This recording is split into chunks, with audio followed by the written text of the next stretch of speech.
फल्यस्तजीबू ली वल्युमिनू B लअल्लहुम यरशुदून।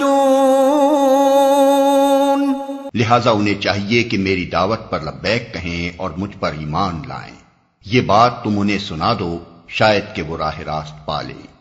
दरख्वास्त गुजारों को हिदायत हुई है कि वो बादशाह की मुनादी पर लब्बैक कहें। फल्यस्तजीबू ली, बादशाह की मुनादी पर लब्बैक कहें, उसकी बादशाही और अपनी बंदगी और आजिज़ी का नहायत खूब दम भरें, उसके सिवा हर दर से उठाएं और उस एक के सिवा हर किसी की खुदाई का इनकार करें। फल्यस्तजीबू ली वल्युमिनू बी, और वो कासा गदाई जो उसके आगे फैलाया जाएगा इबादत और इनकिसारी की मिट्टी से बना हो और सिर्फ़ उस एक के आगे फैलाने के लिए रखा गया हो। दरबार लगने की जो मुनादी ज़मीन पर रिसालत के ज़रिए हुई, उस मुनादी का इल्तिज़ाम हो। वो मुनादी दरबार लगने की जो ज़मीन पर रिसालत के ज़रिए हुई, उस रिसालत का इल्तिज़ाम हो और मुनादी करने वाले की रहनुमाई तस्लीम हो। खुदा की रहमत को आवाज़ देने का जो तरीक़ा और सलीक़ा मुनादी में मुक़र्रर ठहराया गया, उसकी हर्फ बहर्फ पाबंदी हो। अबदियत के जो अतवार इसमें सिखाए गए उनको इख्तियार किया जाए, बल्कि अबदियत के ये अतवार जो रिसालत भेजकर इनको सिखाए गए बदाते ख़ुद दुआ है। सुभान अल्लाह। अबदियत के ये अतवार जो रिसालत भेजकर इनको सिखाए गए, ये बदाते ख़ुद दुआ है। यानी बंदगी जो चीज़ है, बंदगी का कोई अमल ऐसा नहीं जो तलब इल्तिफ़ात शुमार ना होता हो। खा तमन्ना ज़बान पर आए या तमहीद पर ही दरख्वास्त निमट जाए और तमन्ना ज़बान पर आने से रह जाए, उसे तो अब्द के अंदर बस एक शौक़ और मैलान देखना है। वो हस्ती जो है, उसे तो अब्द के अंदर बस एक शौक़ और मैलान देखना है, वरना इसकी तलब तो ज़बान पर आने से पहले पूरी होती है।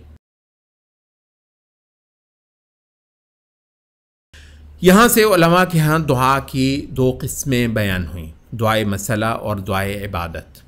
दुआए इबादत के तहत उलमा ने कहा हर इबादत दर हकीकत तलब इल्तिफ़ात है। जो भी आप इबादत करते हैं, दरअसल वो खुदा का इल्तिफ़ात पाने का एक इजहार है, एक चाहत का इजहार है। तो कहते हैं कि हर इबादत दर हकीकत तलब इल्तिफ़ात है। तस्बीह दुआ है इस लिहाज से, क्योंकि तस्बीह करके आप खुदा का इल्तिफ़ात पाना चाह रहे हैं। तस्बीह दुआ है, हम दुआ है, ज़िक्र दुआ है, सजदा दुआ है, रुकू दुआ है, क़याम दुआ है, तवाफ़ दुआ है, क़ुरबानी दुआ है, नज़र दुआ है, रोज़ा दुआ है, ज़कात दुआ है, हज दुआ है, जिहाद दुआ है, हिजरत दुआ है, खुदा के दोस्तों के साथ दोस्ती और दुश्मनों के साथ दुश्मनी दुआ है, तलब रिज़्क़ हलाल दुआ है, माँ बाप की खिदमत और इताअत दुआ है, ठिठुरती रातों में लिहाफ छोड़ना और उम्दा वज़ू करना दुआ है, खुदा से डरना दुआ है, खुदा से मोहब्बत करना दुआ है, खुदा की हदों की पाबंदी करना दुआ है, खुदा से उम्मीद रखना और खुदा पर भरोसा करना और खुदा की तरफ इनाबत करना, ये दुआ है। गर्ज़ वो तमाम हरकात व सकनात जो इस फ़क्र के पुतले को बज़रिया रिसालत इल्हाम की गई कि इनके ज़रिए ये खुदा के यहाँ पजीराई पा सकता है और उसकी रहमत के लिए इन अदाओं के ज़रिए से दरख्वास्त गुजार हो सकता है, इन तमाम हरकात व सकनात को ही दुआ कहा गया। ये हुई दुआए इबादत। अच्छा, जबकि दुआए मसला अपनी कोई तलब ज़बान पर ही ले आना, मसलन कहना खुदाया मुझे मुआफ़ कर दे, खुदाया मुझसे राज़ी हो जा, खुदाया मुझ पर रहम फरमा, मुझ पर करम कर, खुदाया दुनिया की ज़िल्लत और आखिरत की रुसवाई से बचा, खुदाया मुझे जन्नतुल फिरदौस अता कर, खुदाया दोज़ख के अज़ाब से तेरी पनाह, खुदाया मुझे आफ़तों और फितनों से महफूज रख, खुदाया मुझे अच्छा रिज़्क़ दे, तंदुरुस्ती दे, आफ़ियत नसीब कर, मेरी औलाद को नेक कर, मुझे नेक अमल की तौफ़ीक़ दे, वग़ैरह वग़ैरह। ये सारा क्या है? ये दुआए मसला है।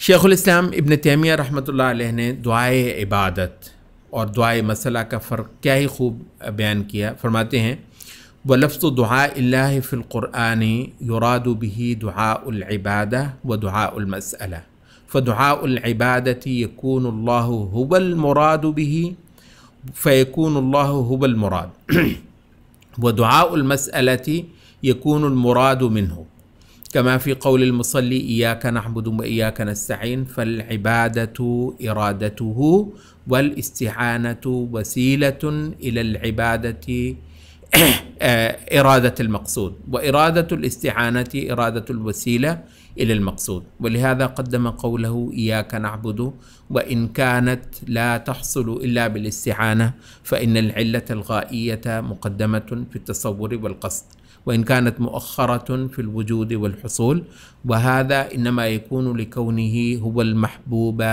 लिज़ातिही। किताबुन नुबुव्वात इमाम इब्न तैमिया की, उससे हमने एक इक़्तिबास लिया है। मफ़हूम इसका यूँ है, फरमाते हैं इब्न तैमिया कि अल्लाह को पुकारना, ये जो है ना दुआ अल्लाह, अल्लाह को पुकारने का जो लफ्ज़ कुरान में वारिद हुआ, इससे मक़सूद दुआए इबादत भी होती है और दुआए मसला भी। दुआए इबादत में आदमी खुदा की तलब करता है और दुआए मसला में आदमी खुदा से तलब करता है। ठीक है जी, दुआए इबादत में आदमी खुदा की तलब करता है और दुआए मसला में आदमी खुदा से तलब करता है। और ये दोनों बातें इस एक ही आयत में आईं जो नमाजी की ज़बान पर बार बार आती है। ये जो है ना इय्याका नअबुदु व इय्याका नस्तईन, यानी ए खुदाए हम तेरी ही इबादत करें और तुझी से इस्तिआनत चाहें। चुनांचे इबादत हुई खुदा को अपना मकसूद बनाना, जबकि इस्तिआनत इस इबादत का ज़रिया, यानी इस मकसूद को पाने की सबील करना। इस्तिआनत चाहना दरअसल उस मकसूद तक पहुँचने का ज़रिया इख्तियार करना है। ये वजह है कि इय्याका नअबुदु पहले आया। इमाम इब्न तैमिया कहते हैं गो ये इबादत इस्तिआनत के बग़ैर है नामुमकिन, क्योंकि गायत अपने मुतसव्वर मकसूद होने के एतबार से मुक़द्दम ही होती है, गो वजूद में आने और हासिल होने के एतबार से वो ज़रिए के बाद आती है। ये सिर्फ़ इसलिए हुआ, इब्न तैमिया कहते हैं कि खुदा आप अपनी ज़ात में महबूब और मतलूब है। ख़ुद इस आयत के तहत शेख़ुल इस्लाम रहमतुल्लाह अलैह फरमाते हैं, ये जो आयत गुज़री है व इज़ा सअलका इबादी अन्नी फ़इन्नी क़रीब, कहते हैं कि वअला हाज़ा फ़क़ौलुहु व इज़ा सअलका इबादी अन्नी फ़इन्नी क़रीबुन उजीबु दअवत अद्दाई इज़ा दआन यतनावलु नौअई अद्दुआ व बिकुल्लिन मिन्हुमा फ़ुस्सिरतिल आया क़ीला उअतीही इज़ा सअलनी व क़ीला उसीबुहु इज़ा अबदनी वल क़ौलानी मुतलाज़िमान। मजमूल फतावा से ये इबारत है। मफ़हूम इसका यूँ है कि फरमाते हैं कि इस बिना पर, यानी जो पीछे बात हुई थी दुआए इबादत और दुआए मसला के हवाले से, तो कहते हैं उसके पे बुनियाद रखते हुए ये जो आयत है इज़ा सअलका इबादी अन्नी फ़इन्नी क़रीबुन उजीबु दअवत अद्दाई इज़ा दआन, ये दुआ की हर दो किस्म को शामिल है, दुआए इबादत भी और दुआए मसला भी। हर दो से ही आयत की तफसीर हुई है। उजीबु दावत दाई इज़ा दआन की ये भी तफसीर हुई कि मैं उसे दूँ जब वो मुझसे मांगे, और ये भी तफसीर हुई कि मैं उसको नवाजूँ जब वो मुझे पूजे। दर हकीकत ये हर दो अक़वाल इब्न तैमिया कहते हैं लाज़िम व मलज़ूम है।